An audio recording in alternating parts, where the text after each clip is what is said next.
Right, so hello there guys, and welcome to the Smackdown review. It would be the 28th of the 10th, 2022 edition.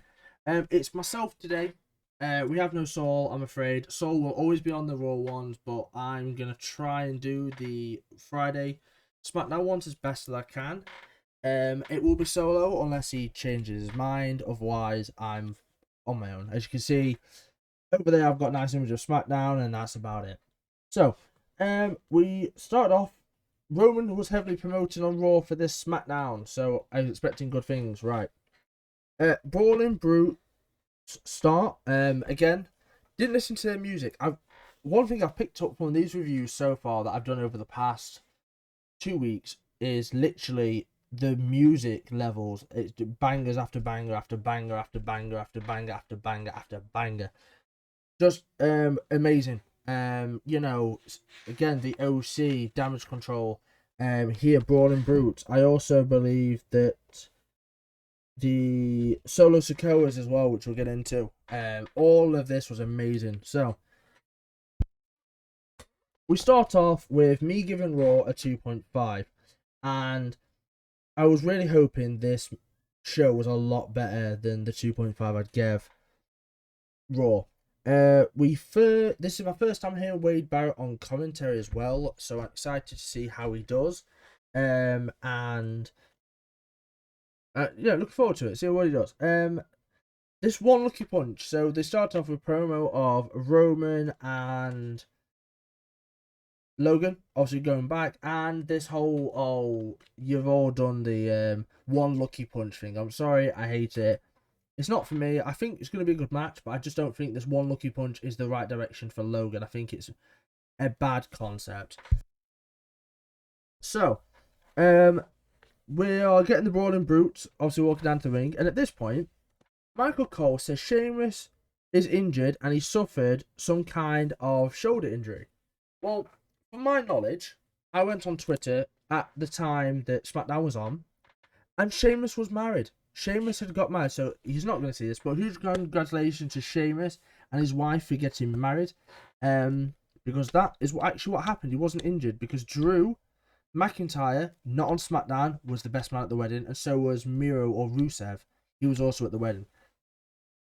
Sami Zayn.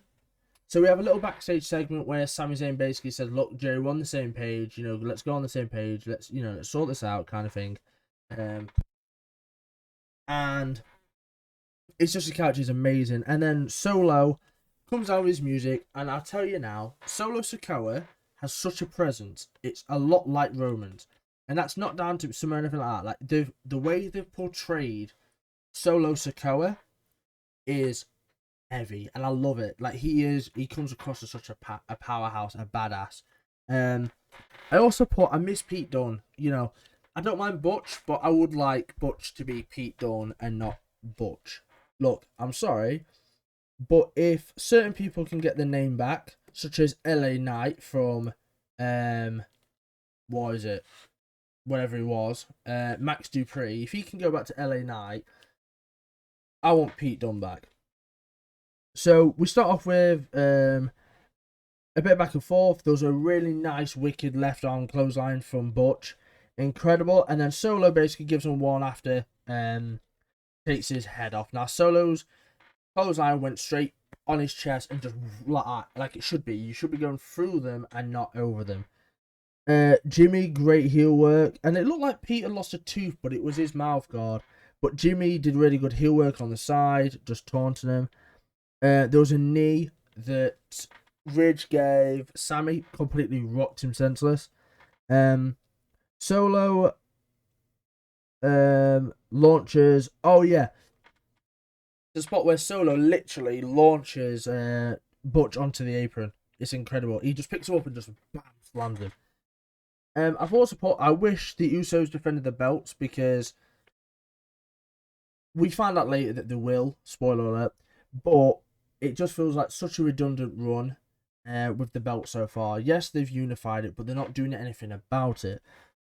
There was a nice counter DDT. They tried to chuck Pete Dunne up for it, sorry, Butch up for it, and then he reversed into DDT. Ridge the Fridge, as Sheamus likes to call him. A nice spinning sidewalk slam, beautiful stuff. look, I know people are still angry at Ridge for the Big E incident.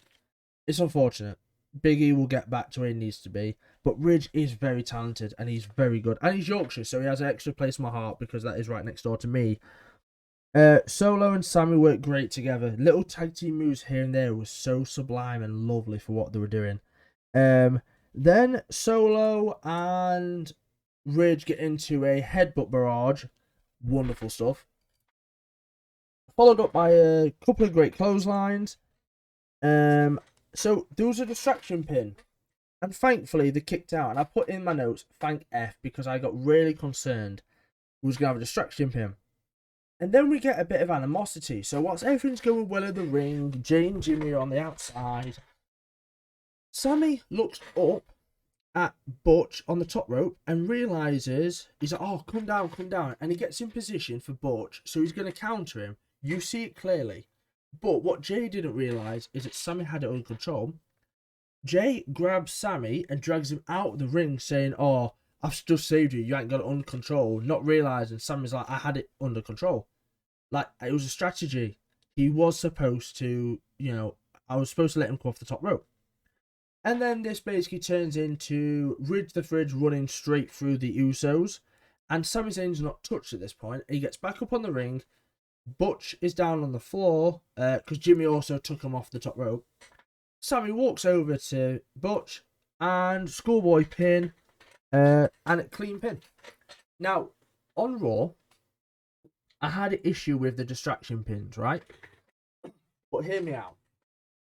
I give this a 4 out of 5. The Usos on ringside were great, but more importantly, Solo and Sammy and Butch and Ridge had a really solid match, a nice 4 out of 5. What made it better is the fact that this pin wasn't by Sammy getting hit, Sammy getting whatever. It was Sammy was unscathed. He was fine. He got back on the apron, went straight to the ring, went inside, and Butch just suckered him into a schoolboy pin. Clean, 1, 2, 3. Sammy's now lost. And this is where it gets interesting because they go off and they're in the ring. And what you get is basically in the ring, they're all together. Jay and Sammy having back and forth. Solo steps in front of Jay. And Jimmy turns his brother around, gets straight in his face. And it looks like it's Jey Uso versus everyone. And then Roman's here, or as Michael Cole pointed out, Daddy's here. I'm not sure about that one. I'm really not. But Roman's theme music hits and presence. I talk about this a lot. Look, just Roman's aura, presence. He feels like a god. He feels like a god on a different level, or whatever it is called. Greatness on a different level, whatever it is. But in the ring, this is the key part. And I actually rated this segment. Because this segment was everything you could want. Jay, Jimmy, Sammy, and Solo all look terrified. They're quivering in the boots. They're like, shit. Big Daddy Roman's coming to the ring and he's going to lay a smack you down. And he comes in and, first of all, I acknowledge you, my tribal chief. Because obviously he turns around and says, acknowledge me. I acknowledge you. It then turns around and goes, well, you want to act like kids? I'm going to treat you like kids. The reaction, stellar. What an incredible reaction. He's like, I'm going to treat you like kids. And then he wants the problem fixed right now. He wants them to squash it all and be sorry, And there's a lot of tension here. Sammy and Jay are kind of still going at each other. And then all you get, as soon as he says fix it, Sammy chants will start echoing. These Sammy chants are loud. Then Sammy gets on the mic and basically says he's sorry for whatever he did. He doesn't understand what he did, but he's sorry for whatever he has done or will do, which is a really nice character trait. And you get to a point where Sammy's holding out his hand saying, look, shake my hand, I'm sorry, I apologise. And Jay turns around and just goes, no, I don't like you, I've never liked you. And I put, ooh, Jay, bad move. He just was like, no, I do not like you one bit. I know. Then he starts going on about his shirt, and I was like, not the shirt. He says, oh, this fake ass shirt, you don't deserve to wear it. And then he goes, you're a fake ass oos. And then basically Sammy turns around, Roman picks up the mic, and Sammy's like, do what Roman Reigns says is the best thing. And Jay goes, I don't give a damn what the tribal chief thinks. And all you hear is, oh. Everyone's like, oh no. All of a sudden, the arena is filled with, sugar plums. I put, oh no, oh dear.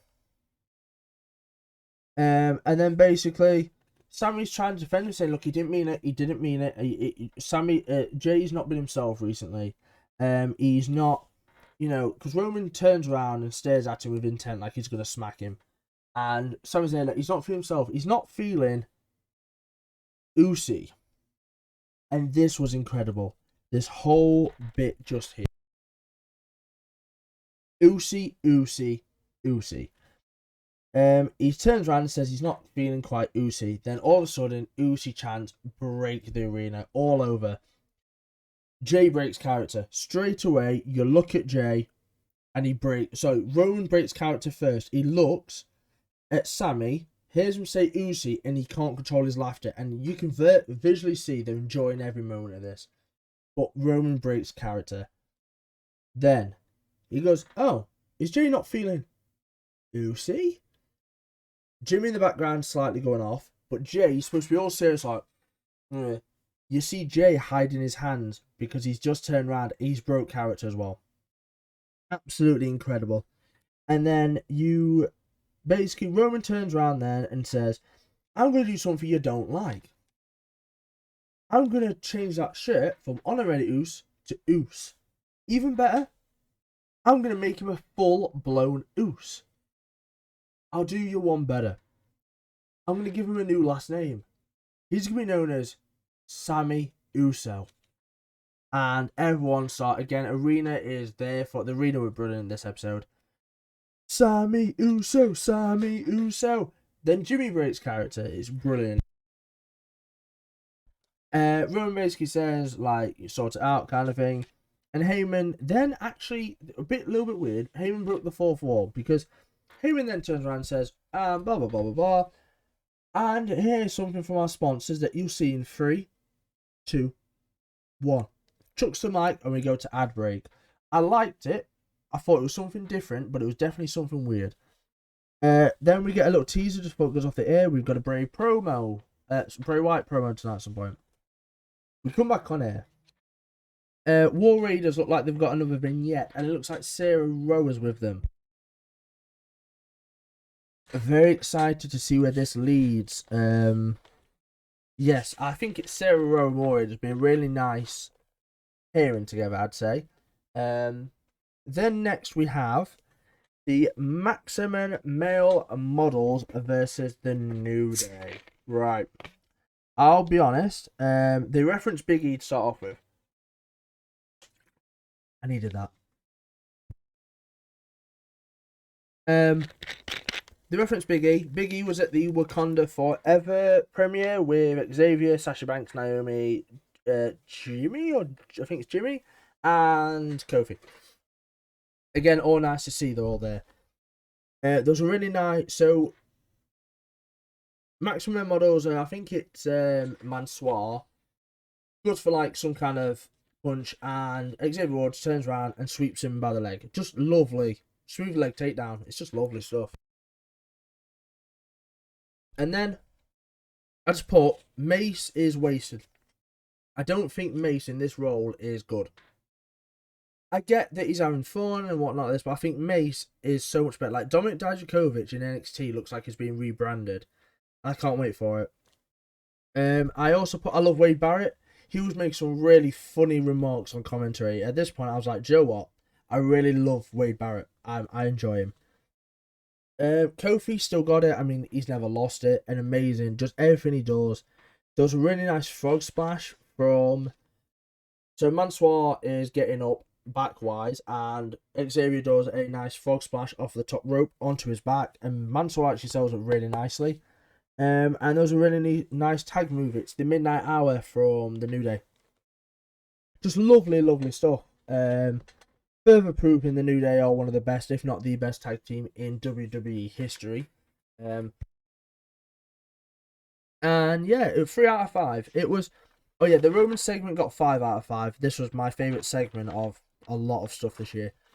But the match of New Day versus Maximum Medals was a 3 out of 5. I enjoyed it, do not get me wrong. But it wasn't, and again, clean finish, a lot better than Raw. Next we get Sonya Deville cutting a promo, basically saying, oh, if Liv's going to act like this, and she's lost the belt, I dread to think for her. And then Liv Morgan comes and tries to kick the absolute 2 balls of crap out of Sonya Deville. Wonderful.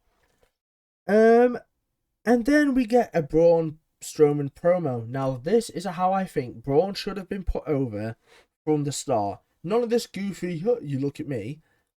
He was serious, he was sinister. He's like, look, I've chucked over trucks, I've scaffolding, I've done it all. When it comes to me, you might be bigger than me, but are you stronger than me? And I love a challenge. If I think you're stronger, I love a challenge. But there was so much intensity and grit behind it that he literally, it was so good, it was so serious, and it was like, it's a nice character addition to Braun. He's not just this happy choo-choo train that goes for everyone. He's a sinister mother trucker. And then to my worst part of the evening. Now, look, I'm going to be completely honest. What happens here is I love something, but I hate something equally as much. Ronda cuts a promo. It's awful. She turns around and says, oh, I don't like the fans, blah this, blah that, and that she's a fighting champion. She wants to prove she's a fighting champion. But, so she opens it. So first of all, she does an open challenge for the title. She wants to be a fighting champion, but then mocks her opponent when they come down to the ring. She's supposed to be a fighting champion. Fighting champion is a face thing more so. Anyway, so, but honestly, can't be bothered with Ronda. Her promo was awful. Her delivery. Tried to make some weird kind of face gestures to the crowd. Like that. And her delivery just wasn't there. Her delivery was not on point at all. She needs promo work. Again, MMA, wrestling, I could never, ever touch. It's just incredible. But promos, she needs work. Sorry. Then, open challenge time. Who's going to answer? It's only bloody Emma. Emma has returned to Friday Night Smackdown. Got some good cheers. Not a lot, but some really nice cheers. And I put, bad matchup for Emma. I do not think this is how you re-debut Emma for SmackDown. Because Ronda made her look bad. She is a great wrestler. And unfortunately, Ronda's that bad. She can't. She's not got no chemistry with no one. So I put bad matchup. Great tarantula. There was a really nice tarantula hold. So got her obviously on the ropes, and again, tarantula, you basically grab them by the arms and legs and just yank them. Incredible. And I said Emma looks great. She's come back as more Tenille Dashwood than anything. And it does. It looks great, and I'm very happy that Emma's back in WWE. And I put no one has chemistry with Ronda. It's Ronda. There's a kick that just didn't look flush because it's more about the art of selling rather than actually delivering the kick. There was a really nice wheelbarrow suplex. Grabs her there, picks her up, and then launches her. Wonderful. If that was a finisher, brilliant, but it wasn't. And again, fighting champion but plays dirty. I was not happy with this. She was playing dirty, using the ropes. You're not a fighting champion. You're a chump and you can't wrestle and can't cut a promo. Simple as that. Again, MMA, fair dues, yeah. But wrestling wise, there's just no chemistry. I think it was a bad decision to take the belt off of Liv and give it Ronda because there are so many other deserving. Shayna Baszler could have done with the title.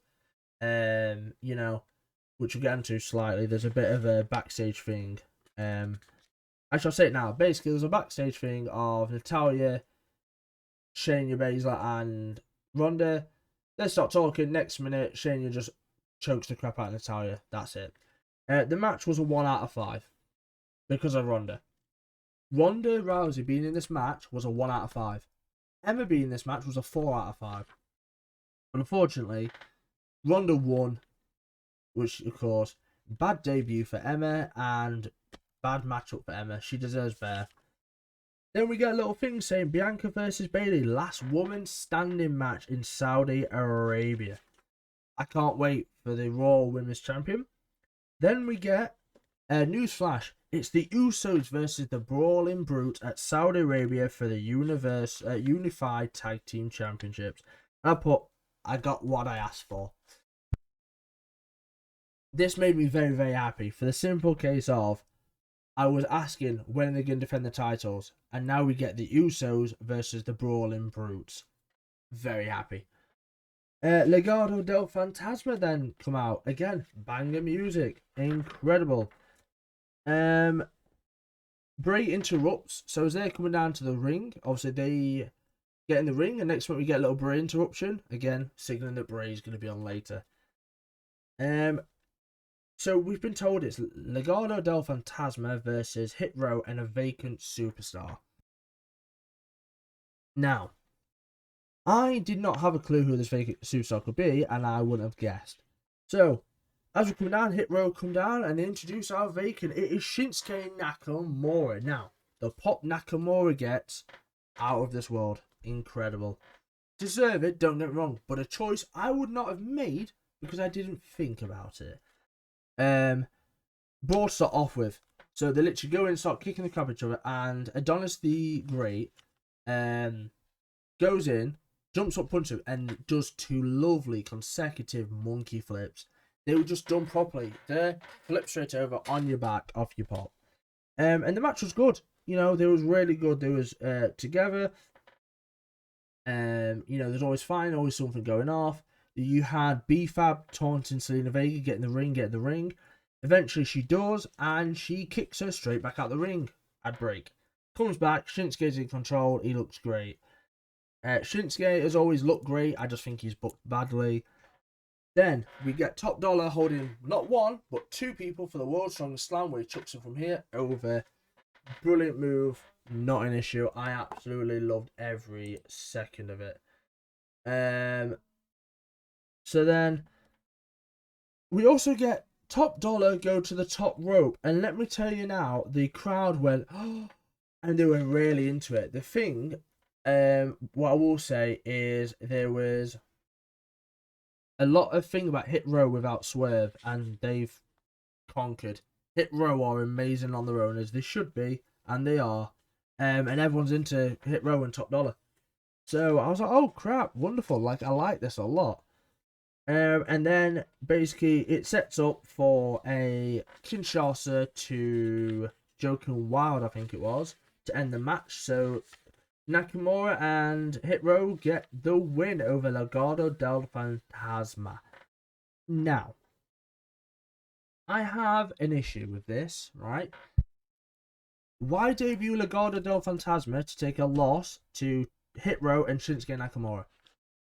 Bad booking. However, if you turned it into a storyline of Legado del Fantasma, so Hit Row get another vacant superstar, but they beat this version of this team.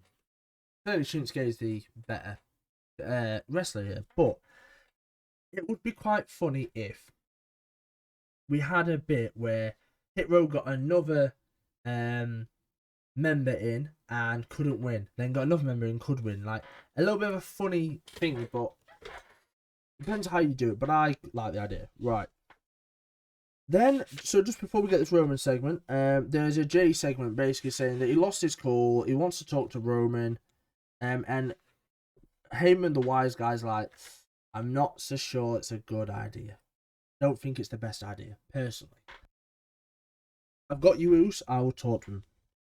Then we go into the back, and there's a Roman segment.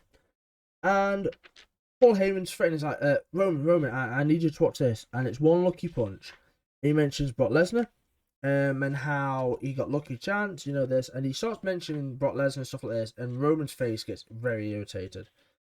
And Paul's like, this is a good time to take my leave. I will see you later.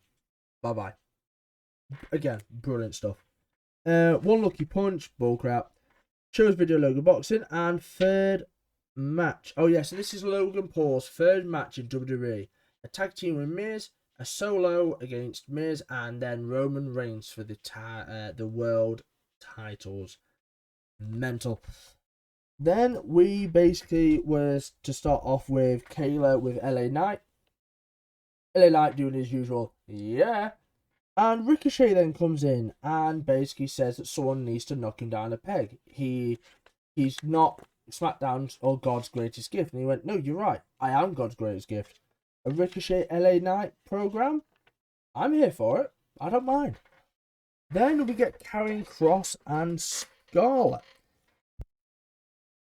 I'll be honest. Presence. Again, Karrion Kross is such a presence. It's unbelievable. He's booked right for a change. He's not got no stupid mask and no X across his chest. By the way, just a quick little thing before we go on about merch and stuff. I'm currently wearing the Woo Nation limited edition. I say limited. Halloween edition tee. And I also have the jumper there, as you can see. I'll do another video on this, but we have the official Woo Nation jumper. If you are interested in buying a jumper or a t-shirt, let me know. I'll put the link in the description down below. Comment first so I can see it, and I will give you what you want. But here, presents. Karrion Kross, presents, incredible. Scarlett, great. Madcap Moss, by the way, has a absolute banger of a theme song. And I know I say they've all got bangers, but this one surprised me. This one's amazing. Kross is intimidating, being booked proper. There's a bit where Kross literally tries to dominate him, just kicks him, and then he gives him this nasty elbow, and it just sounded tough. It sounded like he just ate 2 blocks of cheese in one go. Like, it sounded painful. Kross in control. Bit of a weird matchup, though. Karrion Kross and Madcap Moss. I just felt like it could have been anyone else, but look, Madcap Moss did well.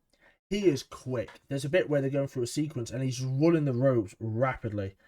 And then he picks him up and gives Karrion Kross a fall away slam. It was electric. It was incredible. I've never seen anything like it. Because Karrion Kross is a big boy. Then we get an elbow that was to the back of the head to finish Madcap Moss off. Sorry. Again, incredible. Just clocks him. That sounded worse. Knocked him for 6. And then he cuts a promo on Drew. And he has a cross jacket on Madcap Moss the whole time, which looks cool. It's a very cool visual. Moss put up a better fight than you, Drew. History will repeat. Still in cross... History will repeat itself. Tick-tock. While still in the cross jacket. Great boos all around. This match 3 out of 5. A standard television match. I enjoyed it. Karrion Kross looks great as always. You'll also realise that the Smackdown review is a lot shorter than the Raw review. One, I'm on my own, and also it's an hour shorter. And in all fairness, there's not a lot of negative stuff in here, so you don't write as a lot. Then we get 15 minutes. I'm at the point, 2:45 in the morning, thinking, where's Bray? And then boom, you see him in the backstage area, and his music starts playing. You think, oh, we're gonna get another backstage segment. No, we actually go to an ad break, which peed me off. Then when we come back, we've got a Rey Mysterio promo. He gets about 3 words in, and then he gets absolutely slapped the crap out of by Gunther. Now, my issue here is simple. I do not think for a second you needed to have the Rey and Gunther promo. And he just took 1 slap to the chest and Rey's on the floor. It doesn't do a thing. It just shows that Rey cannot take a chop. That's it. It wasn't needed, and it wasted precious Bray Wyatt time, if I'm honest. Bray time, 7 minutes left. And then bam, his Bray Wyatt's music hits. Oh, I love this. This music, Shatter by Code Orange, incredible. Can't wait till it comes out. He's so over. And I tell you something, Bray Wyatt's music has never missed the mark. Bray Wyatt's music has always been bang on, and this one is even more so. The welcome back for him is so loud. He tries to start talking, and he's all about, this is, again, me and you, the real Bray Wyatt, the real me.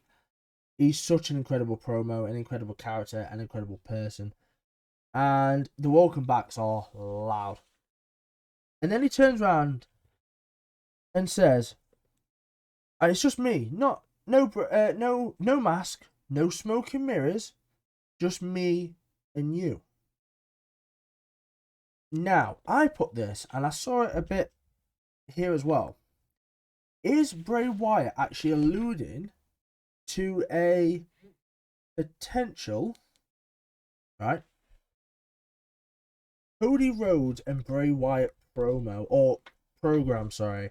The Smoke and Mirrors was Cody Rhodes' theme song before he left WWE the first time. So is that a little teaser for no mask, because he had the face mask of the broken nose, and also the Smoke and Mirrors? I could be looking into it, but I like the idea. Then we have him saying, I've done some spectacular things, as opposed to I've done some horrible things. Nice little flip of the character. Again, a very Jekyll and Hyde kind of prospect. And then he turns around and says, I like that I'm not afraid to do horrible things. Again, a little character thing of, he knows he's done horrible things and he knows he's not afraid to do it and he likes it.